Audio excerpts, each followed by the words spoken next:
queridos, louvado seja o nome do Senhor por esse momento de busca, de consagração, de fortalecimento espiritual. É uma alegria poder ver a perseverança aqui de cada um que está com o objetivo muito claro, muito definido, de consagrar a vida ao Senhor e de ter, de fato, esta vida sobre o altar.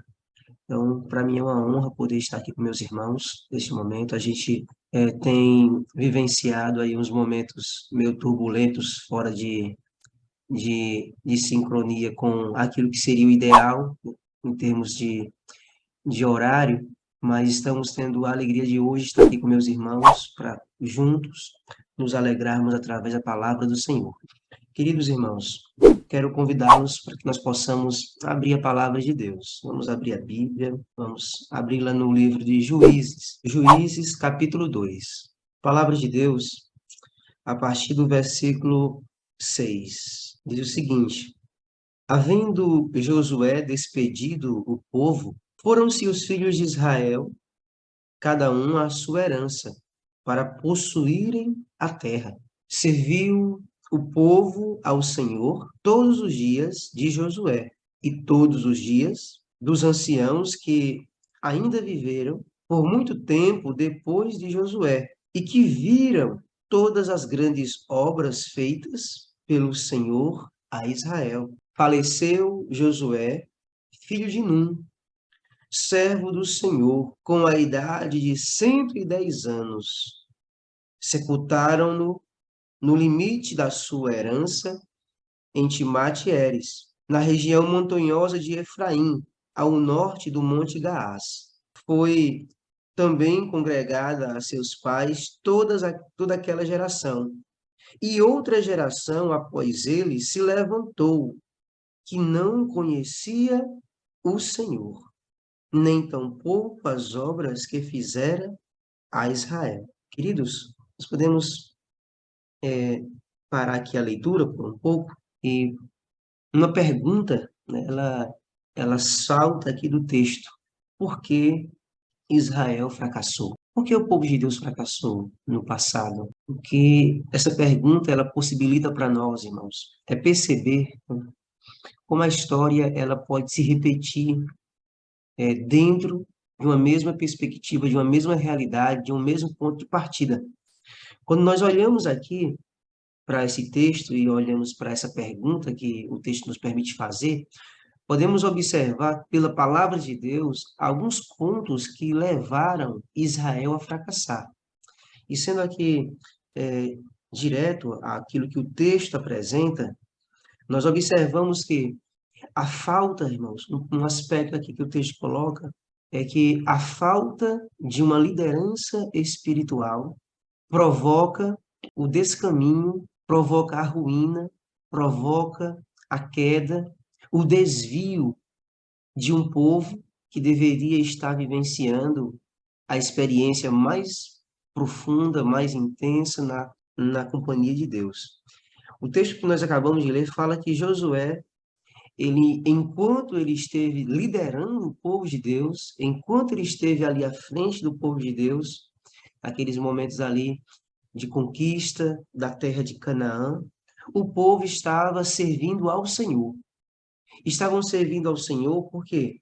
Porque havia uma liderança espiritual, havia uma liderança que estava imprimindo um ritmo, imprimindo, dando um direcionamento, dando um vislumbre, chamando, elevando o nível espiritual daquela nação para cima.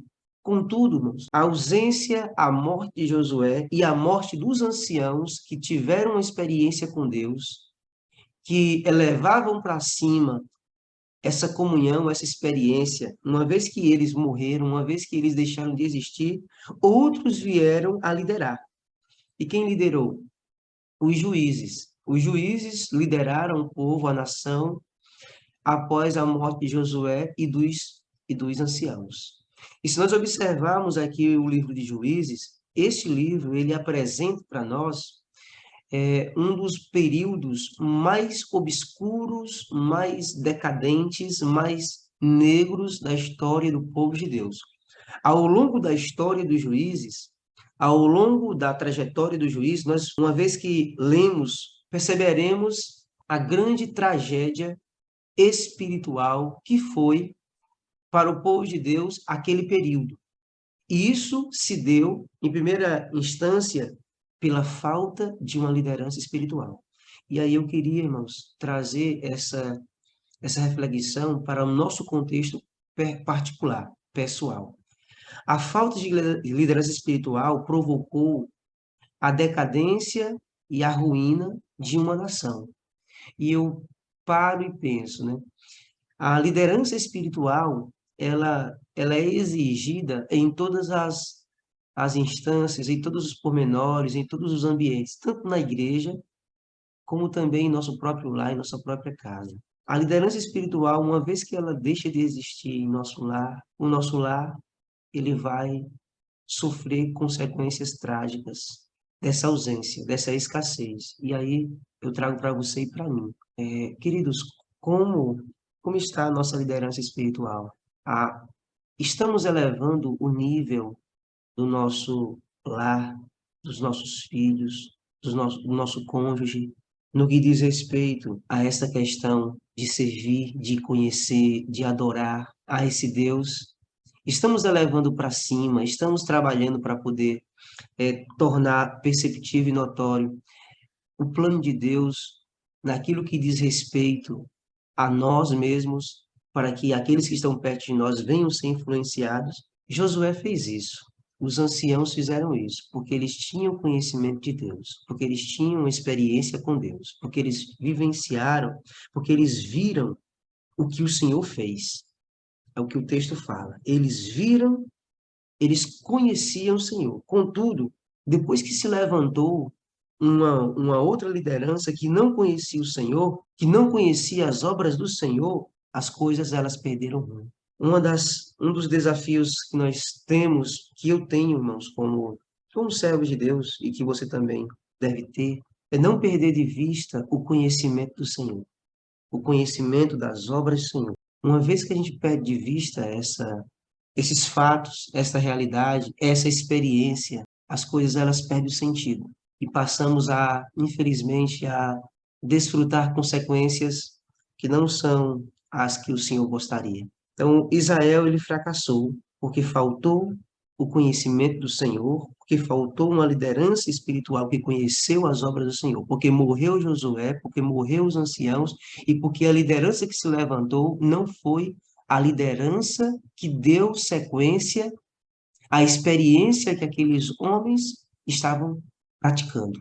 Temos geralmente, em alguns momentos, o costume de dizer assim: como era bom em época tal, como era bom em tempo tal. Esse saudosismo, ele não nos ajuda em nada. Por que era bom? Porque as coisas eram espirituais em outro momento.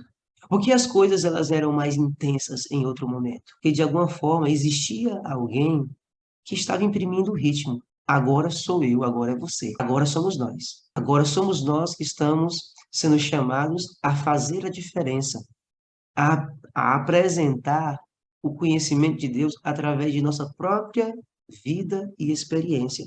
E que se negarmos este fato, essa necessidade, a tendência será a mesma do que aconteceu com Israel no passado. Será mesmo. Percebemos então aqui, irmãos, esse fato, esse ponto. Faltou liderança espiritual. E quando falta liderança espiritual numa casa, quando falta liderança espiritual num casamento, quando falta liderança espiritual em uma igreja, em qualquer que seja o contexto, há a degradação, a ruína e o desvio do plano de Deus. Isso ocorreu de maneira muito clara, mas as coisas não pararam por aí. Não pararam por aí. Por que Israel falhou? Por que Israel fracassou? Quando nós olhamos, irmãos, para o mesmo livro de Juízes, você pode vir aqui para o capítulo 1 de Juízes e observar um outro fato deixado aqui pela palavra. Quando, no capítulo 1, no versículo também 1, nós lemos, né? Nós lemos: depois da morte de Josué, os filhos de Israel consultaram o Senhor, dizendo: quem dentre nós primeiro subirá aos cananeus para pelejar contra eles? Respondeu o Senhor: Judá subirá, e eis que nas suas mãos entregarei a terra.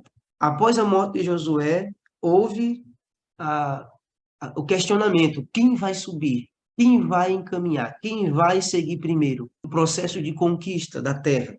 E a ordem foi: é Judá que vai. Deus orientou: é Judá que vai. Pois bem, assim eles fizeram. E quando observamos o texto bíblico do verso 19, olha o capítulo 1, verso 19. O texto fala o seguinte: esteve o Senhor com Judá, e este despovoou as montanhas, porém não expulsou os moradores do vale, porquanto tinham carros de ferro. Judá, ele executou a obra que Deus havia designado para ele, executou parcialmente. Parcialmente, não por completo. Quando olhamos para o verso 21, o que é que diz? Benjamim, vou ler aqui o verso na íntegra. Porém, os filhos de Benjamim não expulsaram os jebuseus que habitavam em Jerusalém. Antes, os jebuseus habitam com os filhos de Benjamim em Jerusalém, até o dia de hoje. Verso 27 fala: Manassés não expulsou os habitantes de Bet-Sean, nem os de Tinate, Tanate, nem os de Dor, nem os de Ibleão, nem os de Megido, todas as suas respectivas aldeias, pelo que os cananeus lograram permanecer na mesma terra. Verso 29. Efraim não expulsou os cananeus, habitantes de Gezer. Antes continuaram com eles em Gezer. Verso 30. Zebulon não expulsou os habitantes de Quitron, nem os de Naalol. Porém, os cananeus continuaram com eles sujeitos a trabalhos forçados. Verso 31 diz: Aser não expulsou os habitantes de Aco, nem os de Sidom, os de Alabe, os de Axibe, os de Elba, os de Efeque e os de Reobe. Verso 33 diz: Naphtali não expulsou os habitantes de Bet-Semes, nem os de Bet-Anate, mas continuou no meio dos cananeus que habitaram na terra. Porém, os de Bet-Semes e de Bet-Anate lhe foram sujeitos a trabalhos forçados. O que nós estamos percebendo aqui, irmãos, no texto bíblico? Por que Israel fracassou? Um outro aspecto colocado aqui. O plano de Deus para o povo dele era entregar de maneira plena aquela região, aquela terra, a terra de Canaã, que seria um centro, um polo, um núcleo para que a propagação da mensagem de salvação viesse a alcançar os confins da terra. A missão, né, nessa época aqui, era a missão centrífuga, do centro para fora. O povo deveria conquistar, tornar aquele ambiente, a terra de Canaã, um ambiente de adoração para poder testemunhar de maneira profunda acerca de Deus. A terra deveria estar limpa, o povo deveria estar consagrado, sem impedimentos, sem barreiras, sem entraves, sem costumes pagãos, sem culturas cananitas interferindo na cultura de Deus. Só que para isso acontecer, era necessário o quê?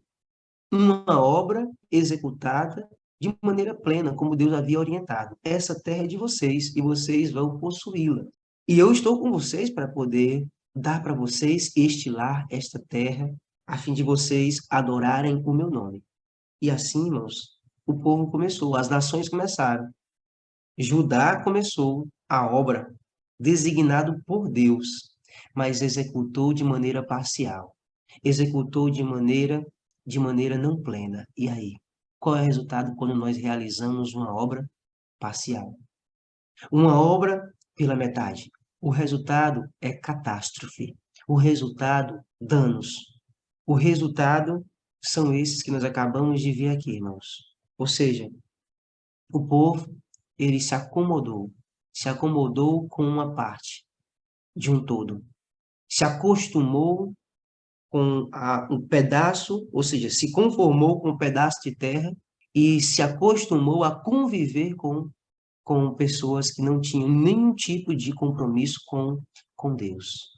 E este fato, uma obra pela metade, levou à ruína de Israel. Queridos, como você está levando a obra de Deus?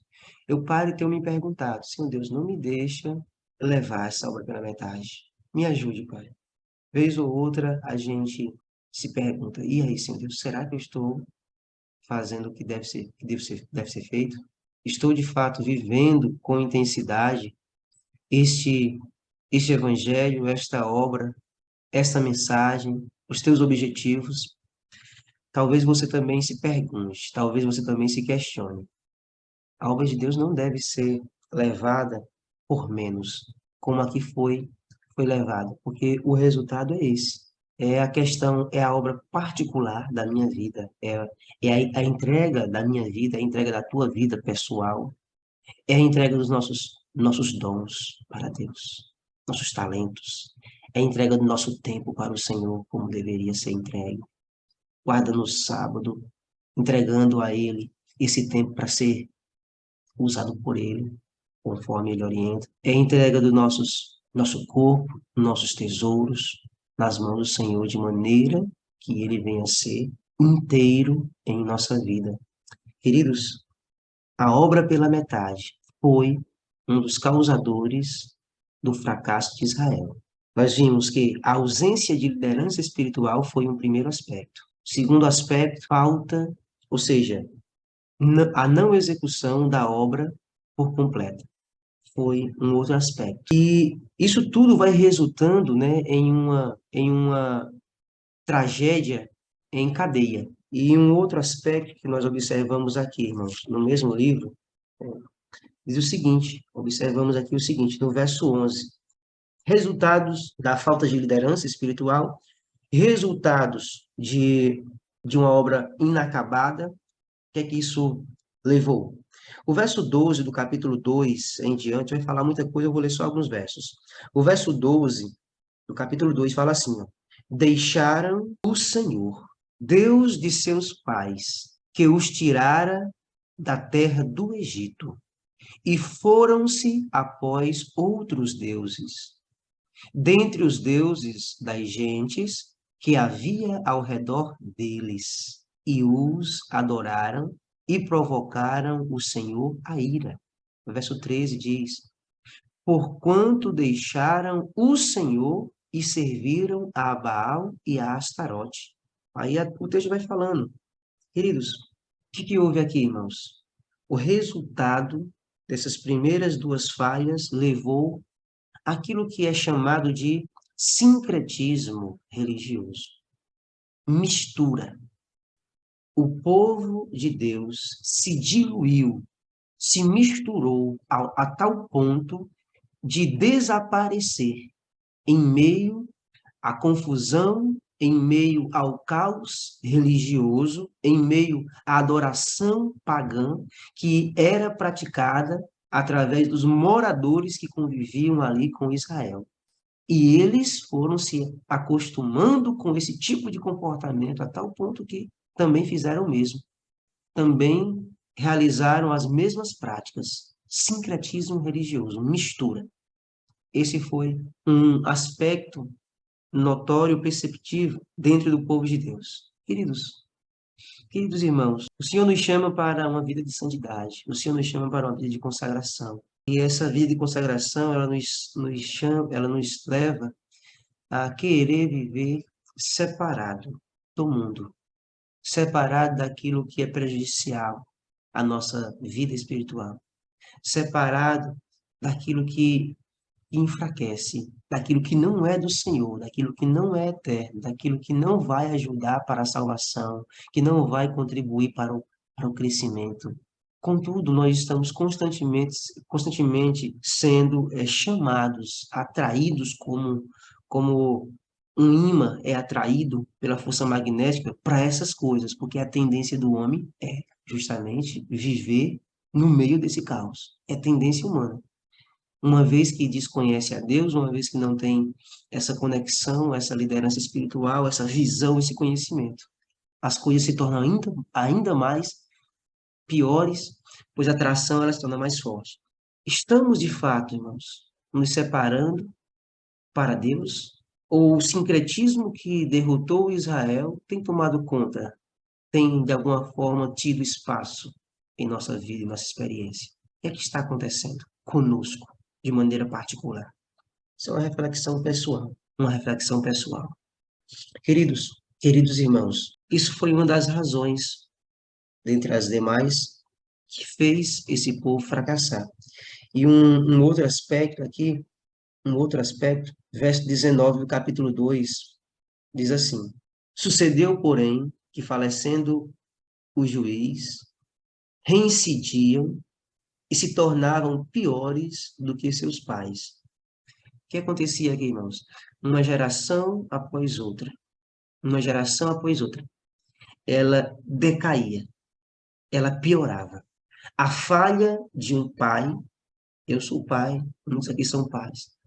A falha de um líder produz filhos piores do que eles. Essa é uma realidade, irmãos. Se eu falhar, se eu sou frágil, fraco, e falhar no meu papel, no meu dever, a geração que virá após mim será pior do que. Assim acontecia, assim aconteceu no meio do povo de Deus. Se nós falharmos, irmãos, como educadores, como pais, como líderes espirituais, aqueles que virão após nós irão vivenciar situações ainda piores, a menos que um milagre aconteça, mas naturalmente falando, estarão mais tendenciosos a se extraviarem e perderem o caminho e perderem o rumo. Diante desse quadro que aqui nós lemos na palavra de Deus, né, nós observamos que o motivo da falha, do fracasso do povo de Deus no passado foi falta de liderança espiritual. Líderes espirituais morreram e outros não o substituíram. Serviço pela metade. Trabalharam, a obra foi feita pela metade. O Senhor nos chama para irmos até o fim e fazermos o nosso melhor. Um outro aspecto foi sincretismo, mistura com o mundo, com os pagãos, com aquilo que não era de Deus. E a formação de uma geração pior, geração mais fraca, pela falha, né? Pela falha daqueles que estavam na responsabilidade de imprimir uma visão, um conhecimento de Deus, e não foi feito. Hoje somos nós, hoje sou eu, hoje é você. Que a história do passado, meus irmãos, que essa história do passado, ela não se repita na minha vida, não se repita em sua vida. Que nós, em nome de Jesus, com o conhecimento, discernimento daquilo que nós lemos, possamos trabalhar e fazer aquilo que cabe a cada um de nós pelo poder do Espírito Santo, a fim de alcançarmos o ideal, o objetivo do Senhor em nossas vidas. É o nosso desejo, é o desejo de Deus. Eu pergunto aqui, quem aqui, irmãos? Quem aqui gostaria de fazer exatamente o contrário do que foi feito no passado por esse povo, através daquilo que nós lemos, para que nós possamos construir uma realidade diferente? Glória a Deus. É o meu desejo que o Senhor nos ajude, irmãos, nos ajude em nome de Jesus a assim fazermos para a glória do seu nome. Que Deus abençoe, meus amados, em nome de Jesus. Podemos orar aqui agora, irmão? Santíssimo Pai, Santíssimo Deus, Santo e Poderoso, obrigado. Muitíssimo obrigado, Pai, por Tua palavra que nos orienta, que nos fala acerca do caminho seguro a partir daquilo que não foi bom, ocorrido, realizado no passado, e que fica como exemplo para nós de atitudes que devemos não seguir. Nos orienta, Pai amado, a imprimirmos uma realidade linda nos dias em que vivemos, para que assim essa tua obra, o teu povo, a partir de nós, através de nós, seja cada vez mais elevado ao teu ideal. Oramos ao Senhor, pedindo a tua bênção aqui sobre cada um dos teus servos, de maneira pessoal, que se encontram aqui nessa sala. Esse povo que persevera na tua presença, que te busca de todo o coração. Continua, Senhor Deus, colocando no coração desses teus servos, se manter no teu altar. Me ajuda, Pai amado, também a fazer o mesmo e estar em tua presença permanentemente. Assim nós oramos em nome de Jesus. Amém, Pai. Amém.